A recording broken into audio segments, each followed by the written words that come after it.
بسم اللہ الرحمن الرحیم۔ آج کی یہ ویڈیو قرآن مجید کی سورہ نمبر 7 سورہ اعراف کے تعارف پر مبنی ہے۔ سورہ اعراف قرآن مجید کی طویل ترین مکی صورت ہے۔ اس صورت کا سورہ الانعام کے ساتھ چونکہ جوڑے کا تعلق ہے، اس لیے اس کے مضامین کا تعارف سورہ الانعام کے آغاز میں آ چکا ہے۔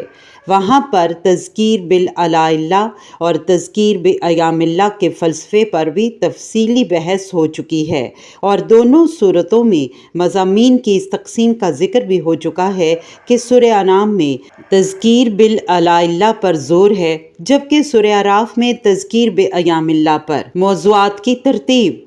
سورہ اعراف میں موضوعات کی ترتیب اس طرح سے ہے کہ سب سے پہلے قصہ آدم و ابلیس بیان کے بعد انسانی تخلیق کے آغاز کا ذکر کیا گیا ہے، پھر حیات دنیاوی کے اختتامی دور کا تذکرہ کیا گیا ہے۔ اس اختتامی دور میں 3 اقسام کے لوگوں کی تفصیل آ گئی ہے۔ پہلے اہل جہنم کا تذکرہ ہے، اس کے بعد اہل جنت کا، اور پھر اصحاب اعراف کا، یعنی وہ لوگ جن کے جنت یا دوزخ میں دخول کے بارے میں ابھی فیصلہ نہیں ہوا ہوگا۔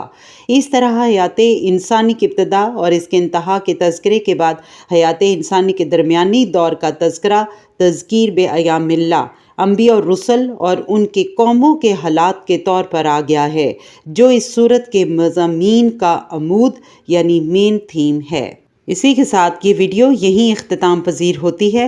اے اللہ، تو ہمیں قرآن مجید پڑھنے، اس پر غور و فکر کرنے اور اس کے اسلوب کو سمجھنے کی توفیق عطا فرما۔ آمین۔